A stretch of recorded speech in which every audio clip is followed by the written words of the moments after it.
Work power energy എന്ന് പറയുന്ന ചാപ്റ്ററിലെ question ആണ്. അതില് 5 മാർക്കിന്റെ ടോട്ടൽ ക്വസ്റ്റ്യൻ ആണ് ഉണ്ടായിരുന്നത്. അതിലാദ്യത്തെ ക്വസ്റ്റ്യൻ കൺസർവേറ്റീവ് ഫോഴ്സിന്റെ പ്രോപ്പർട്ടി എന്തൊക്കെയാണെന്നാണ്. കൺസർവേറ്റീവ് ഫോഴ്സ് എന്ന് പറഞ്ഞാൽ എന്താണ് മക്കളെ? ഒരു വസ്തുവിനെ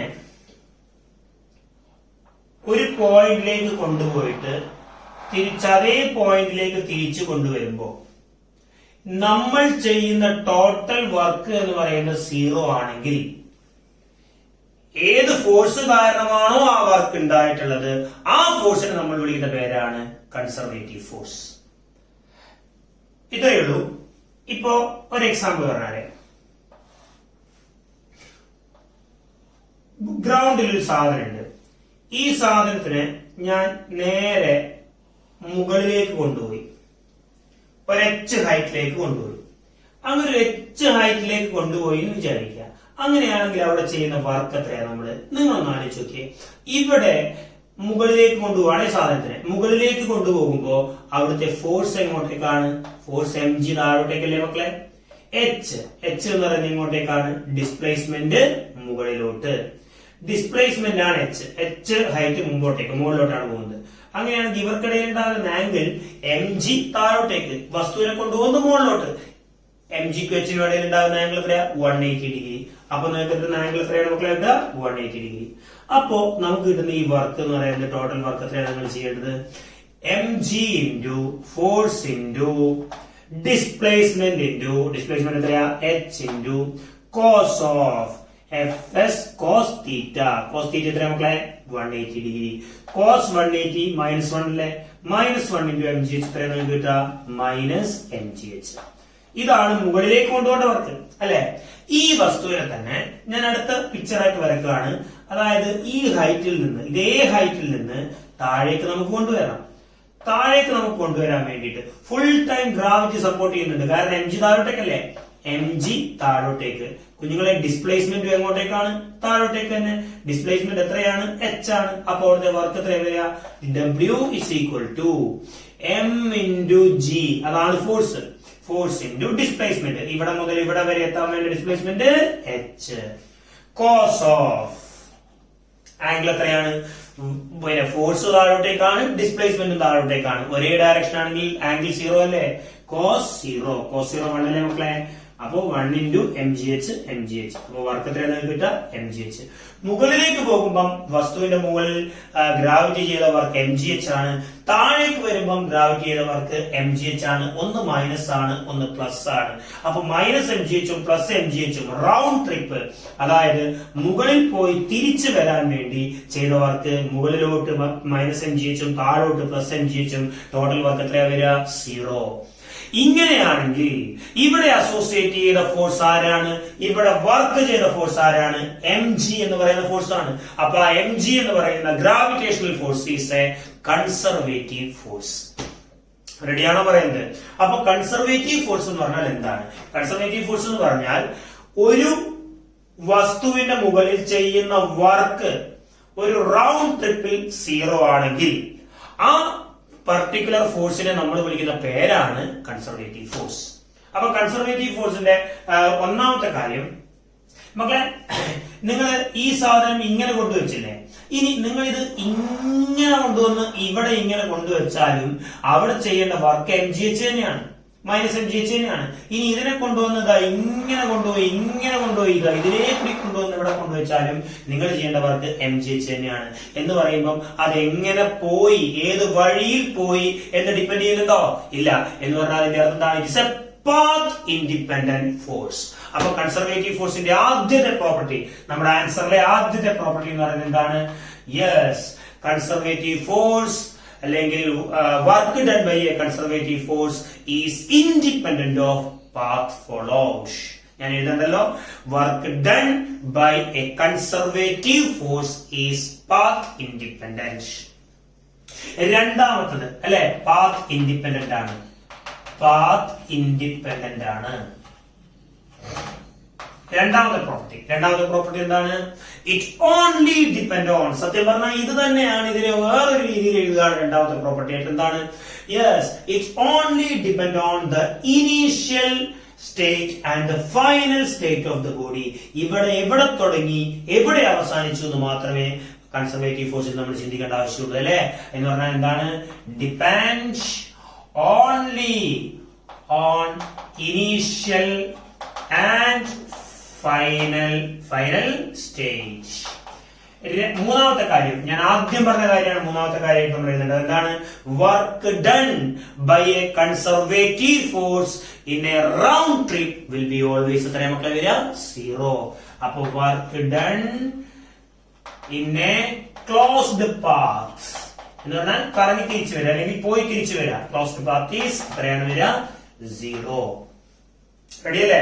ഇനി കൺസർവേറ്റീവ് ഫോഴ്സിന്റെ എക്സാമ്പിൾ ഏതൊക്കെയാണെന്ന് ചോദിച്ചു കഴിഞ്ഞാൽ ഒന്നുമില്ല. ഗ്രാവിറ്റേഷണൽ ഫോഴ്സ് ഉണ്ട്, ഇലക്ട്രോസ്റ്റാറ്റിക് ഫോഴ്സ് ഉണ്ട്, മാഗ്നറ്റിക് ഫോഴ്സ് ഉണ്ട്. ഇതൊക്കെ കൺസർവേറ്റീവ് ഫോഴ്സുകളാണ്. നോൺ കൺസർവേറ്റീവ് ഫോഴ്സ്, പാത്തിനെ ഡിപ്പെൻഡ് ചെയ്യുന്ന ഫോഴ്സുകൾ ആരൊക്കെയാ? Frictional force. അത് റൗണ്ട് ട്രിപ്പ് എടുത്തു കഴിഞ്ഞാൽ ടോട്ടൽ വർക്ക് 0 ആവൂല. ഇപ്പൊ എക്സാമ്പിൾ പറയാം, ഫ്രിക്ഷന്റെ കാര്യം ഞാൻ പറയാം. ഇത്രയാണ് പിന്നെ കൺസർവേറ്റീവ് ഫോഴ്സിന്റെ പ്രോപ്പർട്ടീസ്. ഇനി നോൺ കൺസർവേറ്റീവ് ഫോഴ്സ് നിങ്ങളൊന്ന് നോക്കണേ. നോൺ കൺസർവേറ്റീവ് ഫോഴ്സ് എന്ന് പറഞ്ഞാൽ എന്താ? നോൺ കൺസർവേറ്റീവ് ഫോഴ്സ് എന്ന് പറഞ്ഞാല് ഇതിന്റെ ആൻസർ കഴിഞ്ഞു. നോൺ കൺസർവേറ്റീവ് ഫോഴ്സ് എന്താണ്? നോൺ കൺസർവേറ്റീവ് ഫോഴ്സ് എന്ന് പറഞ്ഞാല് കുഞ്ഞുങ്ങളെ ഇത്രയേ ഉള്ളൂ.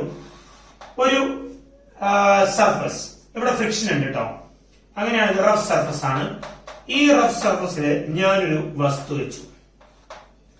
ആ വസ്തുവിന്റെ വെയിറ്റ് mg താഴോട്ടേക്കാണ്. റെഡിയല്ലേ മക്കളെ? ആണ്. ഈ വസ്തുവിനെ ഞാൻ ഇങ്ങോട്ടേക്ക് വലിക്കുകയാണ്, അല്ലെങ്കിൽ ഈ വസ്തുവിനെ ഇങ്ങോട്ടേക്ക് കൊണ്ടുപോവാണ്. ഫ്രിക്ഷണൽ ഫോഴ്സ് എന്ന് പറയുന്നത് എങ്ങോട്ടേക്കാണ് ഉണ്ടാവുക? Force of friction small F ഇങ്ങോട്ടേക്ക്. ഡിസ്പ്ലേസ്മെന്റ് എങ്ങോട്ടേക്കാണ്? എസ് ഡിസ്പ്ലേസ്മെന്റ് ആണെന്ന് വിചാരിക്കാം. അങ്ങനെയാണെങ്കിൽ ഇവിടുത്തെ വർക്ക് എന്ന് പറയുന്നത് എന്തായിരിക്കും മക്കളെ? mg താഴോട്ടേക്ക്, നോർമൽ റിയാക്ഷൻ മുകളിലോട്ട്, ശരിയല്ലേ? അപ്പൊ അവിടുത്തെ ഫ്രിക്ഷണൽ ഫോഴ്സ് എന്ന് പറയുന്നത് എത്രയാണ് കിട്ടുക? Frictional force F is equal to mu into normal reaction. Laws of motion കഴിഞ്ഞ ദിവസം പറഞ്ഞതാണ്. അങ്ങനെയാണെങ്കിൽ mu into നോർമൽ റിയാക്ഷൻ എന്ന് പറയുന്നത് എന്താ മക്കളെ? mg തന്നെയല്ലേ? Normal reaction is exactly equal to mg. അപ്പൊ ഇവിടുത്തെ ഫ്രിക്ഷണൽ ഫോഴ്സ് എത്രയാ? mg.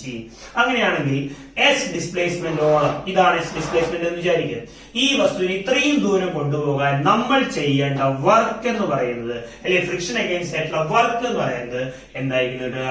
ഫോഴ്സ് ഇൻറ്റു അല്ലെങ്കിൽ Fs കോസ് തീറ്റ.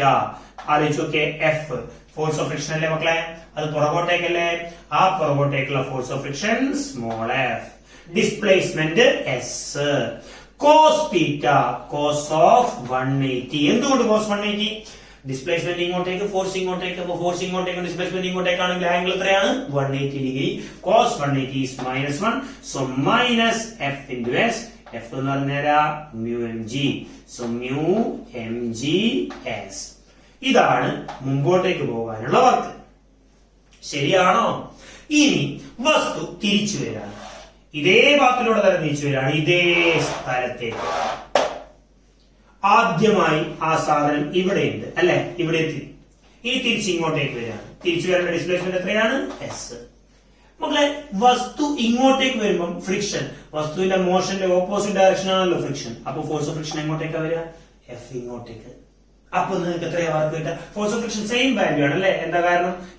mg ആണ് ഫോഴ്സ്, നോർമൽ റിയാക്ഷൻ മുകളിലോട്ടാണ്. അങ്ങനെയാണെങ്കിൽ എന്റെ മക്കളെ ഇങ്ങോട്ടേക്ക് നോക്കൂ. വർക്ക് എന്ന് പറയുന്നത് അല്ലെങ്കിൽ force of friction small F എന്ന് പറയുന്നത് mu ഇൻറ്റു നോർമൽ റിയാക്ഷൻ ആണ്. That is mu into mg ആണ്.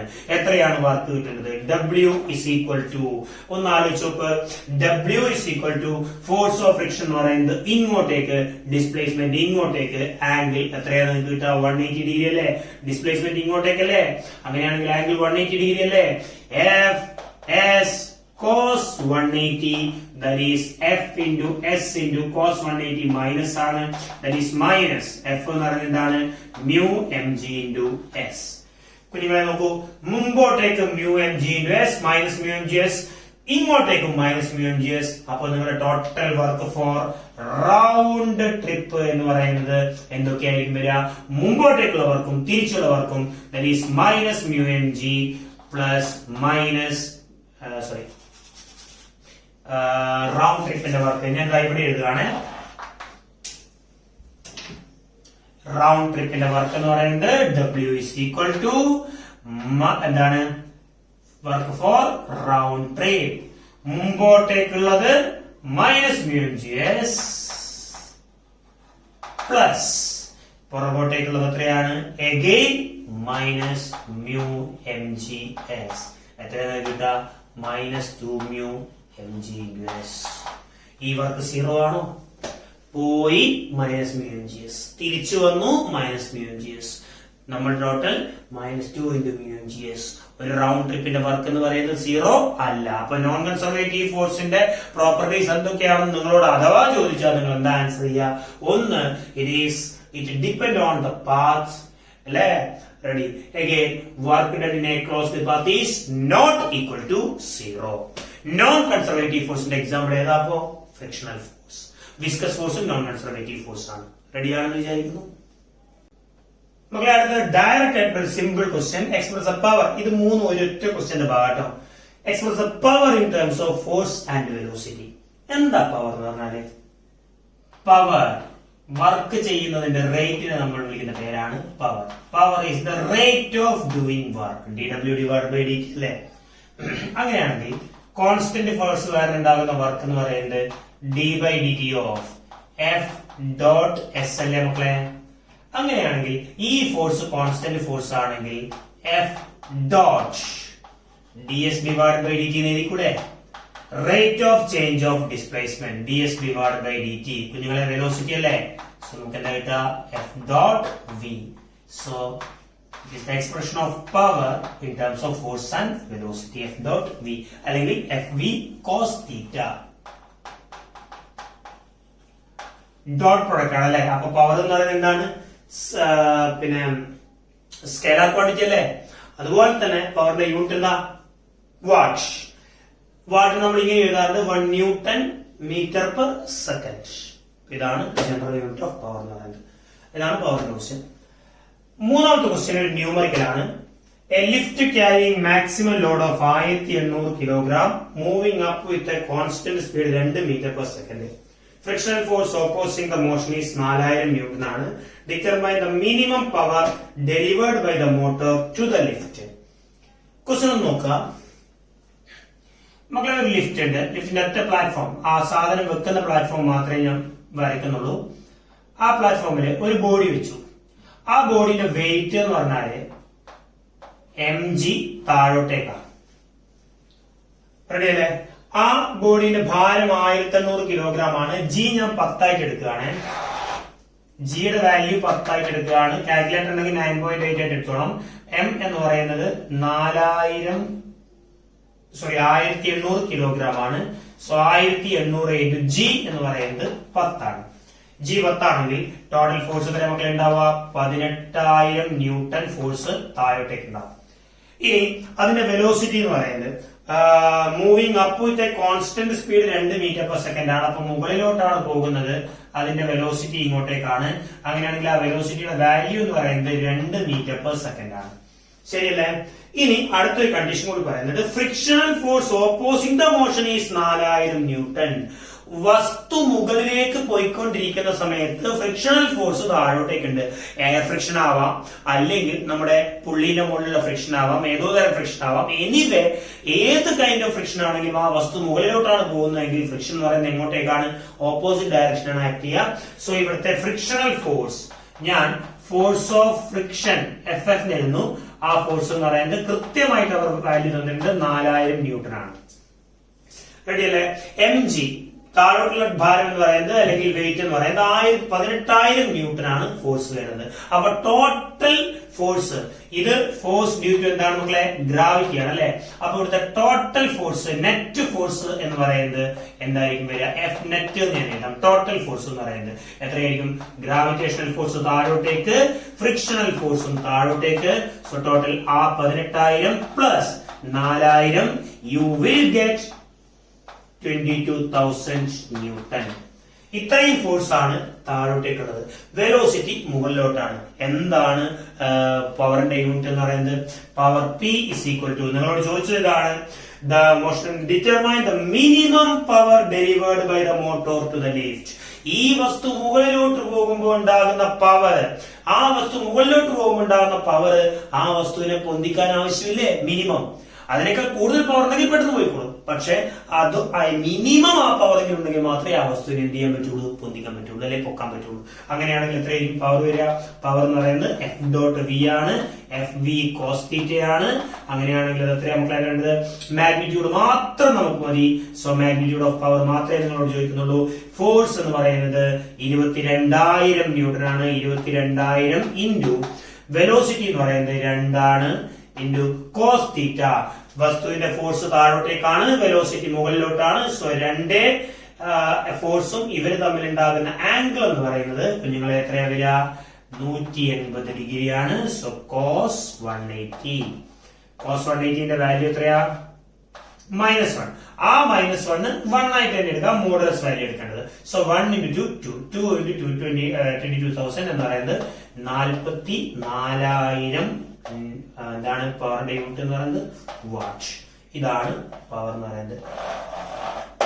ക്ലിയർ ആവുന്നുണ്ടോ നിങ്ങൾക്ക്? റെഡി. ഇനി അടുത്ത എന്താണ്? Express the answer in horse power.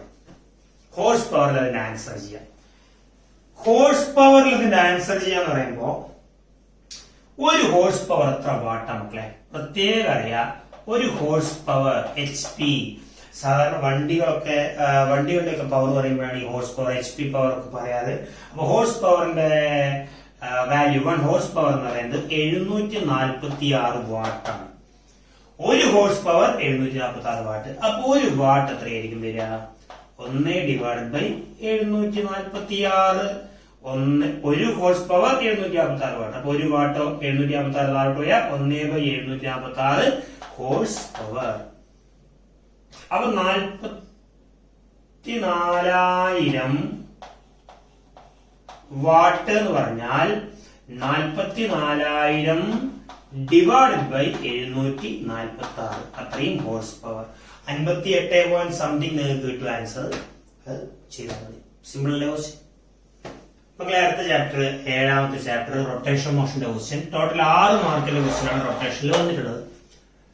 അതിൽ ആദ്യത്തെ ചേരുമ്പടി ചേർക്കാൻ ഏതാ? നമ്മുടെ മാച്ച് ദ ഫോളോയിങ്. വളരെ സിമ്പിൾ ആയിട്ടുള്ള മാച്ച് ദ ഫോളോയിങ് ആണ്. ടോർക്കിന്റെ ഡയറക്റ്റ് ഇക്വേഷൻ ചോദിച്ചു. ഏതാ ടോർക്കിന്റെ direct equation? R cross F. ഇതിങ്ങനെ അങ്ങോട്ടും ഇങ്ങോട്ടും ഷഫിൾ ചെയ്തിട്ട് കേട്ടോ. അപ്പോ ഷഫിൾ ചെയ്തിട്ടാണ് ഇട്ടത്. അപ്പൊ tau equal to R cross F. Angular momentum. Angular മൊമെന്റത്തിന്റെ ജനറൽ ഇക്വേഷൻ നിങ്ങൾക്ക് അറിയാൻ തോന്നുന്നു. L equal to R cross P അല്ലെ? വെക്ടർ A ക്രോസ് B എന്ന് പറഞ്ഞു കഴിഞ്ഞാൽ അതിന്റെ റിസൾട്ട് എക്കും ബിക്കും പെർപെൻഡിക്കുലർ അല്ലേ? അങ്ങനെയാണെങ്കിൽ R ക്രോസ് P എന്ന് പറഞ്ഞാൽ ആറിനും പിക്കും പെർപെൻഡിക്കുലർ അല്ലേ മക്കളെ? അപ്പോ ആംഗുലാർ മൊമെന്റ് എന്ന് പറയുന്നത് perpendicular to both vector R and vector P. Vector R എന്ന് പറഞ്ഞാൽ റേഡിയൽ വെക്ടർ. പിന്നെ റൊട്ടേഷണൽ ഇക്വിലിബ്രിയം എന്ന് പറയുന്നതാണ്. That is total torque is equal to 0. ആ ഇക്വിലിബ്രിയത്തിന്റെ കാര്യം ചെറുതായിട്ട് പറഞ്ഞുതരാം. മക്കൾ നോക്കുക, ഒരു വസ്തു ഈ സാധനത്തിന് ഇങ്ങോട്ടേക്ക് ഒരു ഫോഴ്സ് കൊടുത്തു, ഇങ്ങോട്ടേക്കും ഒരു ഫോഴ്സ് കൊടുത്തു. ഇവിടെ കൊടുത്തു വിചാരിച്ചു. ഇങ്ങോട്ടേക്ക് ഒരു ഫോഴ്സ് കൊടുത്തു. EF ഇങ്ങോട്ടും EF ഇങ്ങോട്ടേക്കും ആണെങ്കിൽ നെറ്റ് ഫോഴ്സ് എത്രയാ? F ഇങ്ങോട്ട് F ഇങ്ങോട്ട് ക്യാൻസൽ ചെയ്തത്. അപ്പൊ നെറ്റ് ഫോഴ്സ് എന്ന് പറയുന്നത് എത്രയാ വരിക? 0. അത് ചോട്ടു, ഈ ഫോഴ്സ് കാരണം വസ്തുവിന് ഒരു റൊട്ടേഷൻ ഉണ്ടാവില്ലേ? ഇപ്പൊ എക്സാമ്പിൾ പറഞ്ഞാല് ഈ ഒരു സാധനം ഇങ്ങോട്ടേക്ക് ഒരു ഫോഴ്സ് കൊടുത്തു, ഇങ്ങോട്ടേക്ക് ഒരു ഫോഴ്സ് കൊടുത്തു. അപ്പോ ഇങ്ങോട്ടേക്കും ഫോഴ്സ് കൊടുത്താൽ ഈ സാധനത്തിന് ഒരു പ്യൂർ റൊട്ടേഷൻ അല്ലേ മക്കളെ ഉണ്ടാവുക? ഫോഴ്സ് ഇങ്ങോട്ട്, ഫോഴ്സ് ഇങ്ങോട്ട്. അപ്പോ ഈക്വൽ ആൻഡ് ഓപ്പോസിറ്റ് ഫോഴ്സ്. വേറെ ലൈൻ ഓഫ് ആക്ഷൻ. വേറെ ലൈൻ ഓഫ് ആക്ഷൻ എന്ന് പറഞ്ഞാൽ ഈ ഫോഴ്സ് പോകുന്ന ലൈൻ ഓഫ് ആക്ഷൻ ആണിത്, ഈ ഫോഴ്സ് പോകുന്ന ലൈൻ ഓഫ് ആക്ഷൻ ആണിത്. ലൈൻ ഓഫ് ആക്ഷൻ എന്ന് പറഞ്ഞാൽ ആ ഫോഴ്സ് ആക്ട് ചെയ്യുന്ന ലൈൻ. അപ്പൊ വേറെ ലൈൻ ഓഫ് ആക്ഷനിലുള്ള ഫോഴ്സുകൾ ഉണ്ടെങ്കിൽ ആ വസ്തുവിന് റൊട്ടേഷൻ ഉണ്ടാവും. നിങ്ങളൊന്ന് ആലോചിച്ച് നോക്കൂ, ഇങ്ങനെ ഓപ്പോസിറ്റ് ഫോഴ്സ് കൊടുത്തു കഴിഞ്ഞാൽ ഈ സാധനം റൊട്ടേറ്റ് ചെയ്യല്ലേ ചെയ്യാം? യെസ്, റൊട്ടേഷൻ മോഷൻ ഉണ്ടാവും. അപ്പോ നെറ്റ് ഫോഴ്സ് 0യെ വിളിക്കുന്ന പേര്. ട്രാൻസ്ലേഷനിൽ ഈ വസ്തുവിന് ഒരു മൂവ്മെന്റ് ഇല്ല. നിങ്ങൾ നോക്കുമക്കളെ, അതായത് എന്റെ മൂക്കിന്റെ നേരെ അതിന്റെ സെന്റർ ഓഫ് മാസ് എന്ന് വിചാരിക്കും. ഈ സെന്റർ ഓഫ് മാസ് ഇവിടെയാണെങ്കിൽ ഞാൻ ഇങ്ങോട്ടേക്കും ഫോഴ്സ് കൊടുത്താൽ ഈ സാധനം നീങ്ങുന്നുണ്ടോ? ഇല്ല. റൊട്ടേഷൻ മാത്രമേ നടക്കുന്നുള്ളൂ, ട്രാൻസ്ലേഷൻ ഇല്ല. ട്രാൻസ്ലേഷൻ ഇല്ല എന്ന് പറഞ്ഞാൽ it is translational equilibrium. Translational equilibrium. അപ്പൊ ട്രാൻസ്ലേഷണൽ ഇക്വിലിബ്രിയത്തിന്റെ condition total force on the body must be 0. Total torque എന്ന് പറയുന്നത് 0 ആയിരിക്കില്ല. ടോട്ടൽ ടോർക്ക് 0 ആവാത്തതുകൊണ്ടാണ് ആ സാധനം റൊട്ടേറ്റ് ചെയ്യുന്നത്. ഫോഴ്സ് കാരണം അവിടെ റൊട്ടേഷൻ നടക്കുന്നത്. സാധനം റൊട്ടേറ്റ് ചെയ്യുന്നില്ലേ? അടുത്തൊരു ഇക്വിലിബ്രിയം. അടുത്ത ഇക്വിലിബ്രിയമാണ് റൊട്ടേഷണൽ ഇക്വിലിബ്രിയം. റൊട്ടേഷണൽ ഇക്വിലിബ്രിയം എന്താ റൊട്ടേഷണൽ ഇക്വിലിബ്രിയം എന്ന് പറഞ്ഞാല്? ഒരു ഫോഴ്സ് ഇങ്ങോട്ടേക്ക് കൊടുത്തു, മക്കളെ അടുത്ത ഫോഴ്സ് ഇങ്ങോട്ടേക്ക് കൊടുത്തു. രണ്ട് ഈക്വൽ ഫോഴ്സ് ആണെന്ന് വിചാരിക്കും. രണ്ട് ഈക്വൽ ഫോഴ്സ് ആണ്. നോക്ക് നിങ്ങള്, ഇവിടെ ഈ ഫോഴ്സ് ഉണ്ട്, ഇവിടെ ഈ ഫോഴ്സ് ഉണ്ടെങ്കിൽ ഈ വസ്തു ഇങ്ങനെ നിരങ്ങിപ്പോലെ അല്ലെങ്കിൽ ഇങ്ങനെ നീങ്ങിപ്പോലെ നീങ്ങിപ്പോവും. അപ്പൊ വസ്തു ട്രാൻസ്ലേറ്റ് ചെയ്യുന്നുണ്ട്. നെറ്റ് ഫോഴ്സ് 0 ആണോ? നോ, നെറ്റ് ഫോഴ്സ് 0 അല്ല. കാരണം എഫ് ഇങ്ങോട്ട് net force will not become 0. Net torque 0 ആണോ? അല്ലേ. സാധനത്തിന് ഒരു റൊട്ടേഷൻ നടക്കുന്നുണ്ടോ? ഇല്ല. ഈ ഫോഴ്സ് കാരണം നിങ്ങളൊന്ന് ആലോചിച്ച് നോക്കിയേ, ആ മുകളിലെ ഫോഴ്സ് മാത്രമേ ഉള്ളൂ എങ്കിൽ എങ്ങോട്ടേക്ക് ആ സാധനം കറങ്ങും? ഇങ്ങോട്ടേക്ക് കറങ്ങും അല്ലെ. ഇനി താഴത്തെ ഫോഴ്സ് മാത്രമേ ഉള്ളൂങ്കിൽ ആ സാധനം എങ്ങോട്ടേക്ക് കറങ്ങും? ഇങ്ങോട്ടേക്ക് കറങ്ങും. അപ്പോ ഇങ്ങോട്ടേക്കും ടോർക്ക് ഉണ്ട്, ഇങ്ങോട്ടേക്കും ടോർക്ക് ഉണ്ട്. ഇതിനെ ക്ലോക്ക് വൈസ് ടോർക്ക് എന്ന് വിളിക്കാം. ക്ലോക്ക് വൈസ് ഡയറക്ഷനിലെ ടോർക്ക്, ഡയറക്ഷൻ നോക്ക്, ക്ലോക്ക് വൈസ് ടോർക്ക്. ഇത് ആന്റി ക്ലോക്ക് വൈസ് ടോർക്ക് എന്ന് പറയാം. അപ്പോ ഇങ്ങോട്ടേക്ക് ഒരു ടോർക്ക്, ഇങ്ങോട്ടേക്ക് ഒരു torque, equal and opposite torque. So net torque equal to 0. Net torque 0 എന്ന് പറഞ്ഞാൽ റൊട്ടേഷൻ ഇല്ല. റൊട്ടേഷൻ ഇല്ല എന്ന് പറഞ്ഞാൽ റൊട്ടേഷണൽ ഇക്വിലിബ്രിയം. ഇനി ചില വസ്തുക്കൾക്ക് ഫോഴ്സ് ഇവിടെയുമുണ്ട്, ഫോഴ്സ് ഇവിടെയുമുണ്ട്. ഇവിടെ എന്താ അവസ്ഥ? നെറ്റ് ഫോഴ്സ് ഉറപ്പായിട്ട് 0 അല്ലേ മക്കളെ? നോക്ക്, ഇതേ സാധനം തന്നെ ഇങ്ങനെ പിടിച്ചു വലിക്കുക. ഈ സാധനം റൊട്ടേഷനും ഇല്ല, ട്രാൻസ്ലേഷനും ഇല്ല. അപ്പൊ നെറ്റ് ഫോഴ്സും 0 ആണ്, നെറ്റ് ടോർക്കും 0 ആണ്. അപ്പൊ ഇത് rotational equilibrium plus translational equilibrium ആണ്. ഈ ഇക്വിലിബ്രിയത്തെ നമ്മൾ വിളിക്കുന്ന പേരാണ് മെക്കാനിക്കൽ ഇക്വിലിബ്രിയം. എന്താ മെക്കാനിക്കൽ ഇക്വിലിബ്രിയം ചോദിച്ചാൽ it is the combination of rotational equilibrium and translational equilibrium. ഇത്രയേ ഉള്ളൂ സംഭവം. ഓക്കെ ആണെന്ന് വിചാരിക്കുന്നു. അടുത്ത ക്വസ്റ്റ്യൻ റോളിംഗ് മോഷൻ ക്വസ്റ്റ്യൻ ആണ്. അപ്പൊ അതില് solid sphere rolls down in inclined plane. ഇങ്ങനെ ഒരു ഇൻക്ലൈൻഡ് പ്ലെയിനിൽ ഡയഗ്രാം തന്നിട്ടുള്ള ഞാൻ വരച്ചതാണ്. ഇൻക്ലൈൻഡ് പ്ലെയിനിൽ ഒരു സോളിഡ് സ്ഫിയർ റോൾ ചെയ്ത് താഴോട്ട് വരികയാണ്. അങ്ങനെ റോൾ ചെയ്ത് താഴേക്ക് വരുമ്പോ ആ വസ്തുവിന്റെ മൊമെന്റ് ഓഫ് ഇനർഷ്യ എത്രയാണ് എന്നാണ് ചോദ്യം. ഒന്നാമത്തെ ക്വസ്റ്റ്യൻ. അത് പറയുന്നതിന് മുമ്പ് എന്താണ് moment of inertia? Moment of inertia എന്ന് പറഞ്ഞാൽ എന്താ? മൊമെന്റ് ഓഫ് ഇനർഷ്യ എന്ന് പറഞ്ഞാൽ മൊമെന്റ് ഓഫ് എന്ന് പറഞ്ഞു കഴിഞ്ഞാൽ അതിന്റെ അർത്ഥം, ഇതൊന്നും ചോദിച്ചതല്ല, നമ്മൾ ഇങ്ങനെയാണ് ക്വസ്റ്റ്യൻ പഠിക്കേണ്ടത്. ഇതിന്റെ സറൗണ്ടിങ് ആയിട്ടുള്ള സാധനങ്ങളൊക്കെ ഒന്ന് നോക്കണം. അപ്പൊ മൊമെന്റ് ഓഫ് എന്ന് പറഞ്ഞാൽ അതിന്റെ അർത്ഥം കറക്കവുമായി ബന്ധപ്പെട്ടതെന്നാണ്. മൊമെന്റ് ഓഫ് ഇനർഷ്യ, കറക്കവുമായി ബന്ധപ്പെട്ട ഇനർഷ്യ. കറക്കവുമായി ബന്ധപ്പെട്ട ഇനർഷ്യ. ഇനർഷ്യ എന്ന് പറഞ്ഞാൽ എന്താ? ഒരു കാര്യം ചെയ്തു തുടങ്ങാനുള്ള ഒരു വസ്തുവിന്റെ ബുദ്ധിമുട്ടിലെ മടി, അല്ലെങ്കിൽ ഒരു കാര്യം ചെയ്ത് തുടങ്ങിയാൽ അത് നിൽക്കാനുള്ള അതിന്റെ ഒരു ബുദ്ധിമുട്ട്, അതിന്റെ മക്കളെ ഇനർഷ്യ എന്ന് പറയാം. ഇപ്പോ നോക്കൂ, ഒരു ചെറിയ ബോഡിയും ഒരു വലിയ ബോഡിയും, ഇതിന്റെ 10 കിലോ ആണ് മാസ്, ഇതിന്റെ 1 കിലോ ആണ് മാസ്. ആര് നീക്കി തുടങ്ങാനാണ് ബുദ്ധിമുട്ട് കൂടുതൽ ഉണ്ടാവുക? 10നെ നീക്കി തുടങ്ങാനാണ് ബുദ്ധിമുട്ട് കൂടുതൽ ഉണ്ടാവുക, ഒന്നിനേക്കാൾ. അപ്പൊ 10നെ നീക്കാനാണ് ബുദ്ധിമുട്ട് കൂടുതൽ എങ്കിൽ 10നാണ് മടി കൂടുതൽ, അല്ലെങ്കിൽ ഇനർഷ്യ കൂടുതൽ. റെഡിയല്ലേ? ഇനി വൺസ് ഇത് നീങ്ങി തുടങ്ങിയെന്ന് വിചാരിക്കും, 10 കിലോന്റെ മാസും 1 കിലോന്റെ മാസും ഇങ്ങനെ മൂവ് ചെയ്തുകൊണ്ടിരിക്കുകയാണ്. അങ്ങനെ മൂവ് ചെയ്തുകൊണ്ടിരിക്കുന്ന സമയത്ത് ആരെ നിർത്താനാണ് ബുദ്ധിമുട്ടുണ്ടാവുക? 1 കിലോ മാസിനെ പിടിച്ചു നിർത്താൻ പെട്ടെന്ന്, പക്ഷെ 10 കിലോ മാസിനെ പിടിച്ചു നിർത്താൻ പറ്റുമോ അത്രയും പെട്ടെന്ന്? ഇല്ല. അപ്പൊ ഒരു സാധനം നീങ്ങി തുടങ്ങാനും ബുദ്ധിമുട്ടാണ്. വൺസ് ഇവൻ നീങ്ങി തുടങ്ങിയാൽ ഇവൻ നിൽക്കാനും ബുദ്ധിമുട്ടാണ്. അതിനെ നമ്മൾ വിളിക്കുന്ന പേരാണ് ലീനിയർ ഇനർഷ്യ. നീങ്ങി തുടങ്ങുമ്പോഴുണ്ടാകുന്ന, അല്ലെങ്കിൽ നീങ്ങി കൊണ്ടിരിക്കുന്ന സമയത്ത് അവിടെ ഉണ്ടാകുന്ന ഇനർഷ്യ വിളിക്കുന്ന പേരാണ് ലീനിയർ ഇനർഷ്യ. ഇനർഷ്യ നിങ്ങൾ എവിടെയെങ്കിലും കേട്ടിട്ടുണ്ടോ? ഇനർഷ്യ എന്ന് പറയുന്ന ഒരു ഫിസിക്കൽ ക്വാണ്ടിറ്റി? ഒരിക്കലുമില്ല. ഇനർഷ്യ എന്ന് പറയുന്നത് കാൽക്കുലേറ്റ് ചെയ്യാൻ പറ്റുമോ? നമുക്ക് കൂട്ടി കുറച്ച് ഒരു ഇനർഷ്യയും വേറെ ഇനർഷ്യയും കൂടി കൂട്ടി ഇനർഷ്യ ഫോഴ്സ് കൊണ്ട് മൾട്ടിപ്ലൈ ചെയ്തു. ഇങ്ങനെ എവിടെയും കേട്ടിട്ടുണ്ടോ? ഇനർഷ്യ എന്ന് പറയുന്ന ഒരു ഫിസിക്കൽ ക്വാണ്ടിറ്റി ഇല്ലേ? ഇല്ല. പക്ഷെ ഏതൊരു കാര്യവും ഫിസിക്സിൽ പഠിക്കണമെങ്കിൽ ആ സാധനത്തിനെ അളന്നെടുക്കാൻ പറ്റണം. ഇനർഷ്യ അളന്നെടുക്കാൻ പറ്റുമോ? മടിയെ അളന്നെടുക്കാൻ പറ്റുമോ? പറ്റും. ആ മടിയെ അളന്നെടുക്കാനുള്ള അളവ് കോലിനെ നമ്മൾ വിളിക്കുന്ന പേരാണ് മാസ്. ഓക്കെ അല്ലേ മക്കളെ? അപ്പോ മാസ് കൂടുതലുള്ള ഒരു വസ്തുവിന് അവിടെ ഇനർഷ്യ കൂടുതലായിരിക്കും. ഫോളോ ചെയ്യാൻ പറ്റുന്നത് വിചാരിക്കുന്നു. ഇനി മൊമെന്റ് ഓഫ് ഇനർഷ്യ എന്ന് പറയുന്നത് റൊട്ടേറ്റ് ചെയ്യുന്നതുമായി ബന്ധപ്പെട്ട ഇനർഷ്യ. നിങ്ങൾ ഫാനിന്റെ എക്സാമ്പിൾ നോക്കാം. ഒരു ഫാൻ എടുത്തു, ഈ ഫാൻ സ്വിച്ച് ഇട്ട് കഴിഞ്ഞാൽ ഫാൻ ഫുൾ സ്പീഡ് കറങ്ങി തുടങ്ങും? ഇല്ല, അവനൊന്ന് കറങ്ങി കറങ്ങി കറങ്ങി കറങ്ങി കറങ്ങി കറങ്ങി കറങ്ങി സ്പീഡാണ്. ഇനി വൺസ് ഇത് കറങ്ങി തുടങ്ങി, അപ്പൊ കറങ്ങി തുടങ്ങാൻ അവരൊരു വടിയില്ലേ? ഫുൾ സ്പീഡിൽ കറങ്ങുമോ? ഇല്ല, കറങ്ങി തുടങ്ങാൻ അവരൊരു വടിയുണ്ട്. ഇനി സ്വിച്ച് ഓഫ് ആക്കി കഴിഞ്ഞാൽ എന്താ സംഭവിക്കുക? സഡൻ ബ്രേക്ക് പോലെ ഫാൻ നിൽക്കോ? ഇല്ല, കറങ്ങി കറങ്ങി കറങ്ങി കറങ്ങിയിട്ടേ നിൽക്കുള്ളൂ. എന്ന് പറയുമ്പോൾ അതിന്റെ അർത്ഥം എന്താ? ഫാന് കറങ്ങി തുടങ്ങാൻ ഒരു ബുദ്ധിമുട്ടുണ്ട്. വൺസ് ഇത് കറങ്ങി തുടങ്ങിയാൽ നിൽക്കാനും അവനൊരു ബുദ്ധിമുട്ടുണ്ട്. ആ ബുദ്ധിമുട്ടിനെ നമ്മൾ വിളിക്കുന്ന പേരാണ് മൊമെന്റ് ഓഫ് ഇനർഷ്യ. ഏതൊരു വസ്തുവും കറങ്ങി തുടങ്ങുമ്പോഴുണ്ടാകുന്ന ഒരു ഇനർഷ്യ, അല്ലെങ്കിൽ വൺസ് ഇത് കറങ്ങി തുടങ്ങിക്കഴിഞ്ഞാൽ അത് നിൽക്കാനുള്ളതിന്റെ ഇനർഷ്യ, അതിനെ വിളിക്കുന്ന പേരാണ് മൊമെന്റ് ഓഫ് ഇനർഷ്യ. ശരിയല്ലേ മക്കളെ? അങ്ങനെയാണെങ്കിൽ ആ മൊമെന്റ് ഓഫ് ഇനർഷ്യ ലോകത്തിലോ ഈ ദുനിയാവിൽ കറങ്ങുന്ന എല്ലാ സാധനത്തിനും മൊമെന്റ് ഓഫ് ഇനർഷ്യ ഉണ്ട്. അങ്ങനെയാണെങ്കിൽ എന്താണ് സോളിഡ് സ്ഫിയറിന്റെ മൊമെന്റ് ഓഫ് ഇനർഷ്യ എത്രയാണ്? ലോകത്തെ ഏത് സാധനം കറങ്ങുമ്പോഴും മൊമെന്റ് ഓഫ് ഇനർഷ്യ. ആ moment of inertia integration equation വെച്ചിട്ടാണ് നമ്മൾ സാധാരണ ചെയ്യുക. നോർമലി സ്റ്റേറ്റ് ബോർഡ് എക്സാംസിന് വരാറില്ല. ജെഇക്കൊക്കെ കുട്ടികൾക്ക് പഠിക്കാനുണ്ട് ഈ സാധനം. എനിവേ, സോളിഡ് സ്ഫിയർ നമ്മൾ ഒരുപാട് റിസൾട്ടുകൾ, റിംഗ് ആണെങ്കിൽ mr² ആണ് മൊമെന്റ് ഓഫ് ഇനർഷ്യ, പിന്നെ സോളിഡ് സ്ഫിയർ ആണെങ്കിൽ 2/5 mr² ആണ് മൊമെന്റ് ഓഫ് ഇനർഷ്യ. നമ്മളോട് ചോദിച്ചത് സോളിഡ് സ്ഫിയർ ആണ്, അതുകൊണ്ട് 2/5 mr² ആണ് ഇതിന്റെ മൊമെന്റ് ഓഫ് ഇനർഷ്യ. r എന്ന് പറയുന്ന radius of the solid sphere ആണ്, m എന്ന് പറയുന്നത് അതിന്റെ മാസ് ആണ്.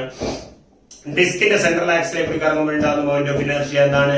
ഡിസ്കിന്റെ സെൻട്രൽ ആക്സിലേക്ക് കൂടി കറങ്ങുമ്പോൾ mr²/2 ആണ്. ഹോളോസ്ഫിയർ ആണെങ്കിൽ 2/3 mr² ആണ്. അങ്ങനെ കുറെ മൊമെന്റ് ഓഫ് ഇനർഷ്യ ഉണ്ട്. ഏത് കറങ്ങുന്ന ബോഡിക്കും മൊമെന്റ് ഓഫ് ഇനർഷ്യ ഉണ്ട്. കുറച്ച് സ്റ്റാൻഡേർഡ് റിസൾട്ടുകൾ നിങ്ങൾ പഠിച്ചിട്ടുണ്ട്. ഇനി അടുത്തത്, ഈ സോളിഡ് സ്ഫിയർ കറങ്ങി കറങ്ങി കറങ്ങി താഴേക്ക് വരുമ്പോ, അപ്പോ അതാണ് റോളിംഗ് മോഷൻ അല്ലെ? റോളിംഗ് മോഷൻ എന്ന് പറഞ്ഞാൽ എന്താ? റോളിംഗ് എന്ന് പറഞ്ഞാൽ റൊട്ടേഷൻ മോഷനും ട്രാൻസ്ലേഷൻ മോഷനും കൂടി കൂട്ടിയ മോഷനെ വിളിക്കുന്ന പേരാണ് റോളിംഗ് മോഷൻ എന്ന് പറഞ്ഞാൽ. അപ്പൊ എല്ലാ റൊട്ടേഷനും ട്രാൻസ്ലേഷനും കൂടി കൂടിയ റോളിംഗ് ആവുമോ എന്നാണ് അടുത്ത ചോദ്യം. എല്ലാ റൊട്ടേഷനും ട്രാൻസ്ലേഷനും കൂടിയ റോളിംഗ് ആവുമോ? ഫോർ എക്സാമ്പിൾ, ഈ സാധനം